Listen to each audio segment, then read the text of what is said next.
Welcome बच्चों। मैं Kant valley की तरफ से, Kant valley junior secondary school की तरफ से मैं अभिषेक पांडे, आपका हिंदी टीचर, लाया हूँ आज पहला पाठ हिंदी सेकेंड का कक्षा 8 के लिए।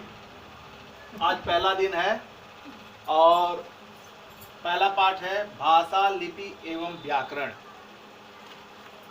आज हम पढ़ेंगे भाषा, लिपि और व्याकरण। पहला पाठ भाषा, लिपि और व्याकरण। आप अपना बुक खोलिएगा, किताब खोलिएगा और उसमें पहला होगा भाषा।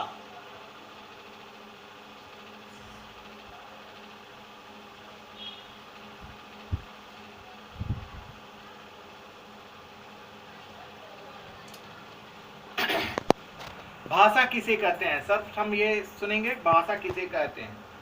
वैसे तो लिखा हुआ है कि समाज में रहते हुए मनुष्य को एक दूसरे के साथ बातचीत व विचार विनिमय की आवश्यकता होती है।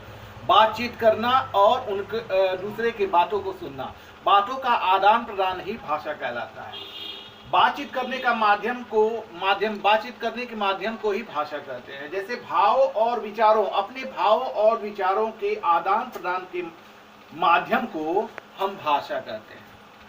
तो भाषा की परिभाषा ये हो गई कि भाव और विचारों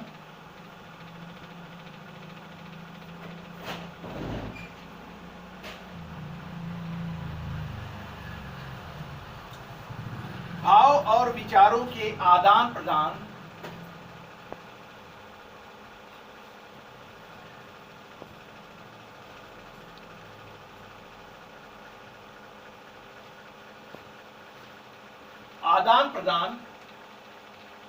के माध्यम को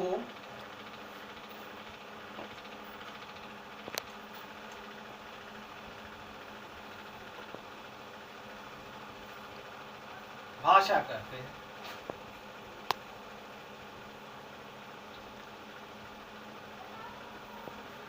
भाव और विचारों के आदान प्रदान के माध्यम को हम भाषा कहते हैं। यहां लिखा भी है। अब हम आगे बढ़ते हैं। भाषा के प्रकार।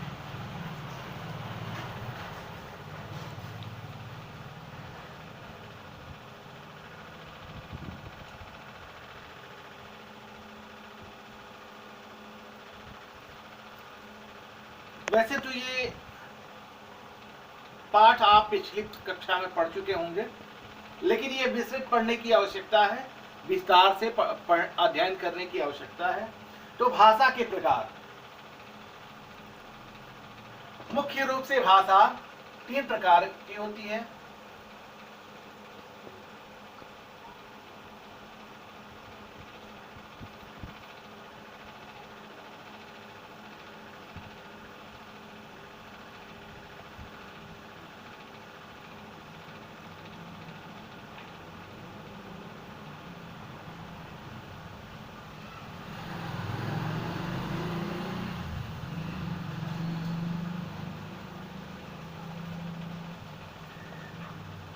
पहला मौखिक भाषा,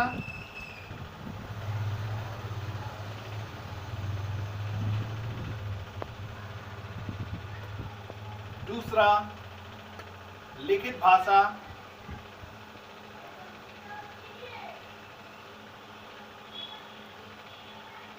तीसरा सांकेतिक भाषा।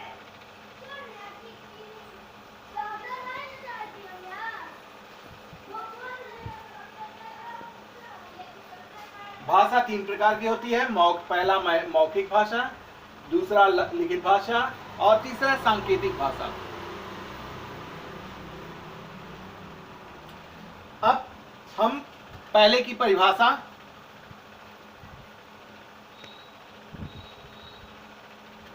पढ़ेंगे, पहले की परिभाषा के विषय में जानेंगे। अब हम इसके आगे पहला मौखिक भाषा के विषय में पढ़ेंगे।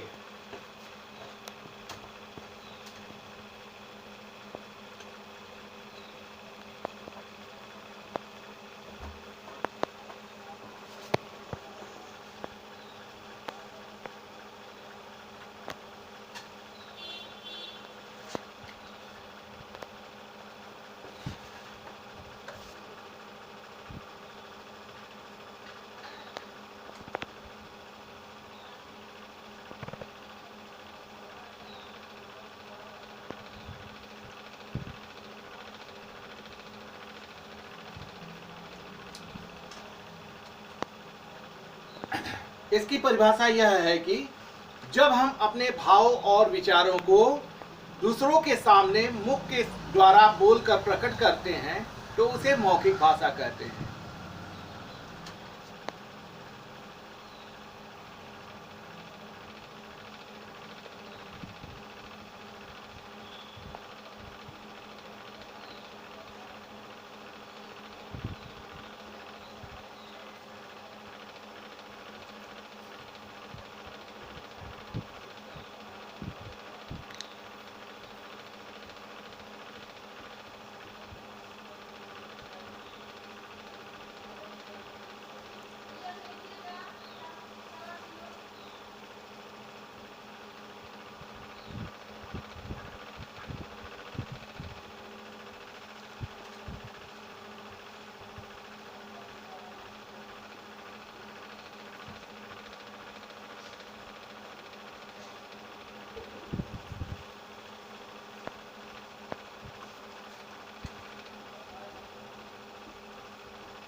मौखिक भाषा जब हम अपने भावों और विचारों को दूसरों के सामने मुख से बोलकर प्रकट करते हैं तो उसे मौखिक भाषा कहते हैं। इसके अंतर्गत जैसे उदाहरण के तौर पर कविता पढ़ना,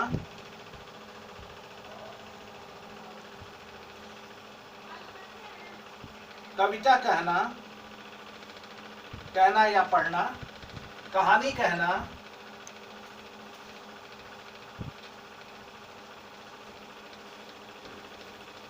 गाना गाना,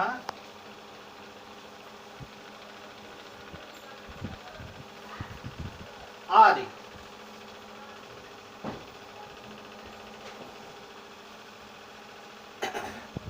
इसमें भाषण वगैरह भी आ सकता है, भाषण, संदेश सुनाना, पत्र पढ़ना, ये सभी आएंगे। अब दूसरा है लिखित भाषा।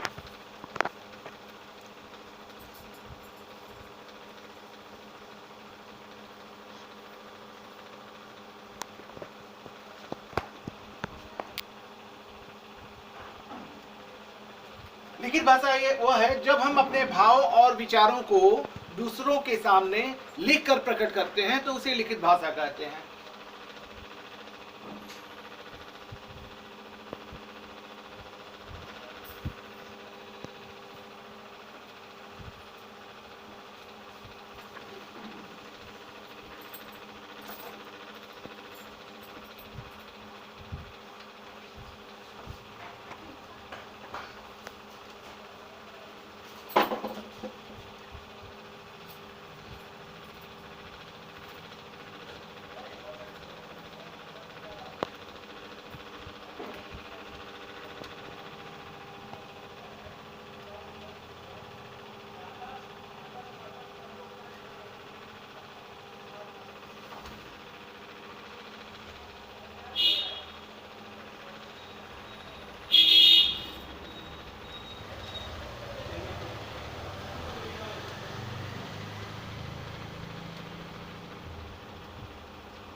इसके अंदर पत्र लिखना, भाषण लिखना, संदेश लिखना आदि आते हैं। जैसे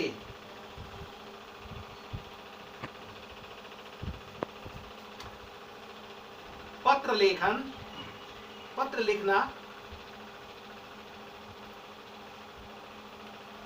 कविता लिखना,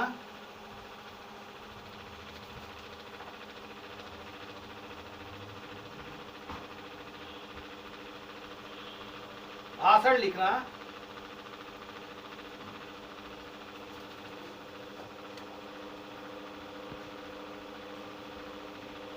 आदि।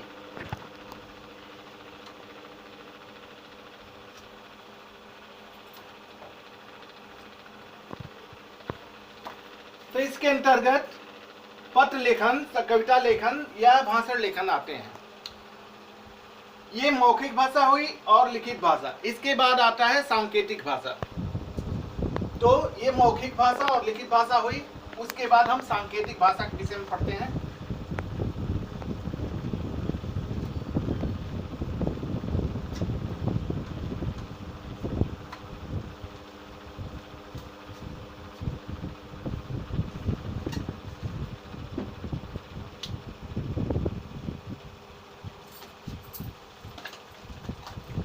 तीसरा, सांकेतिक भाषा।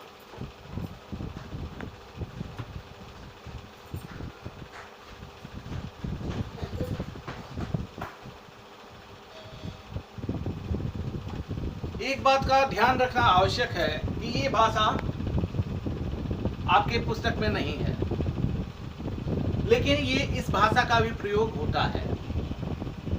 इस भाषा का प्रयोग गूंगे और बहरे लोग करते हैं। तो इस भाषा के विषय में भी पढ़ाना आवश्यक है, जानकारी रखना आवश्यक है। तो जब हम अपने भावों और विचारों को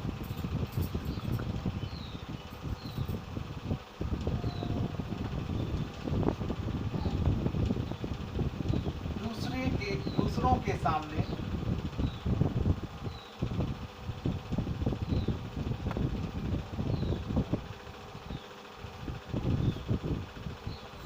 संकेतों द्वारा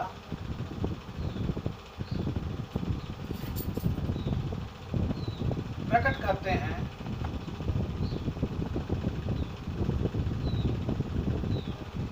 तो उसे सांकेतिक भाषा कहते हैं।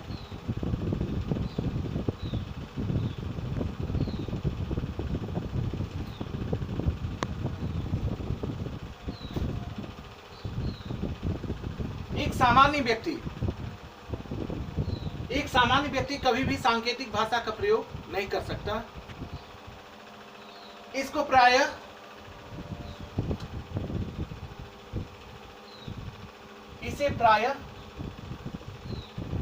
गूंगे या बहरे लोग प्रयोग करते हैं।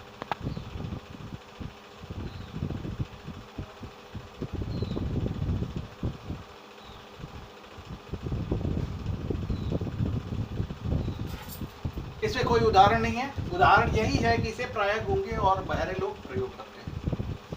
यहाँ तक तो भाषा का जो है परिभाषा और प्रकार हुए। उसके आगे हम पढ़ेंगे।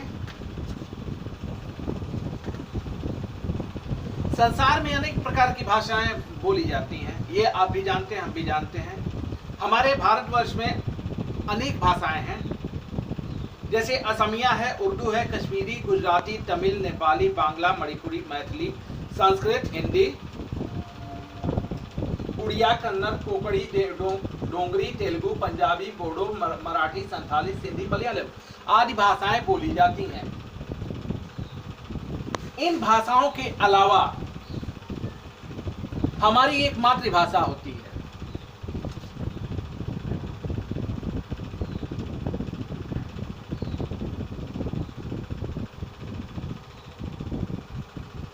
इन भाषाओं के अलावा हमारी एक मातृभाषा होती है। जब बच्चा पैदा होता है और पैदा होने के बाद जब वो बड़ा होता है तो वह अपने परिवार या माता पिता से जो भाषा सीखता है उसे मातृभाषा कहते हैं। वो जन्म लेता है तो उसे एक भाषा की आवश्यकता होती है और वह भाषा उसके परिवार और माता पिता के साथ ही मिलती है, उसे उन्हीं से मिलती है। यह समाज भी दे सकता है, लेकिन पहले वो अपने माता पिता और परिवारजनों से वो सीखता है। तो हम कह सकते हैं कि मातृभाषा वह है जो अपनी माँ के द्वारा या परिवारजनों के द्वारा जो बच्चा सीखता है उसे मातृभाषा कहते हैं। तो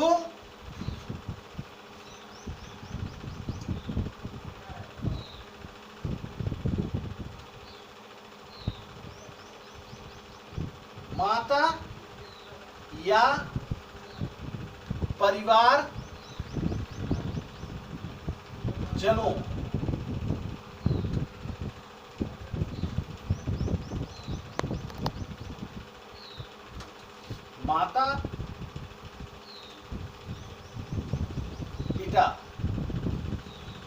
माता पिता या परिवारजनों के द्वारा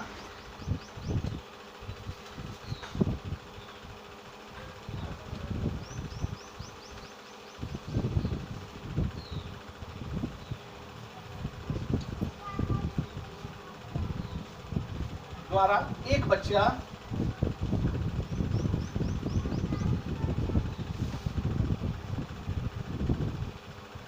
जो भाषा सीखता है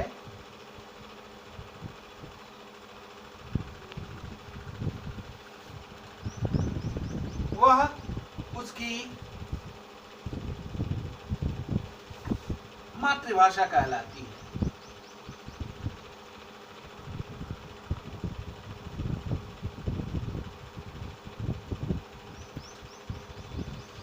वैसे तो उदाहरण के रूप में वह मातृभाषा उसकी हिंदी भी हो सकती है, भोजपुरी भी हो सकती है, असमिया, कुछ कश्मीरी, गुजराती, तमिल, अन्य भाषाएं भी हो सकती हैं।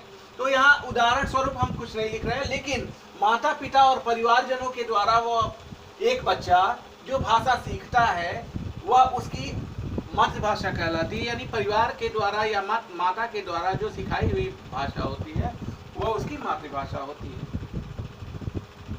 अब राष्ट्रभाषा है।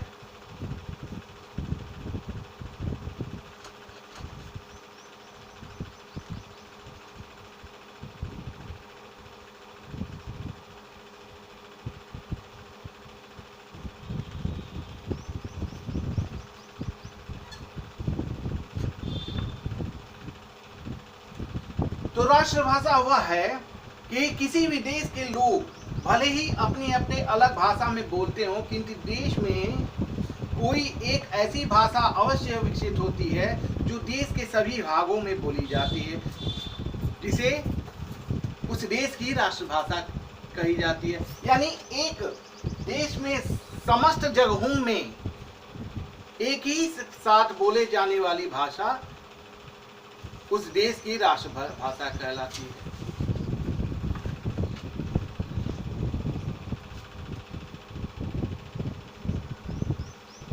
एक देश में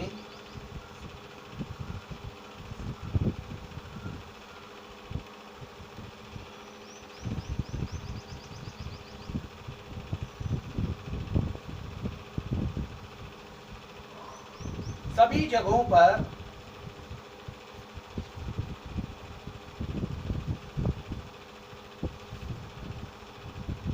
एक देश में सभी भागों में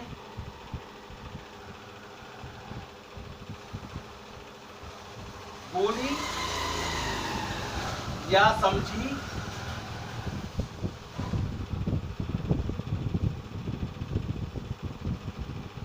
जाने वाली,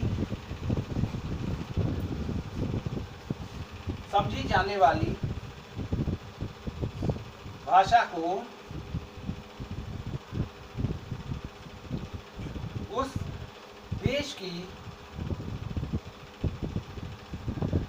राष्ट्रभाषा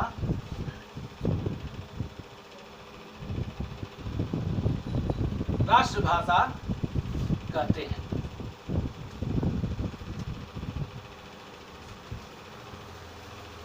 जैसे यहाँ भारत देश की राष्ट्रभाषा हिंदी है, ठीक है। आज का चैप्टर यही समाप्त करते हैं।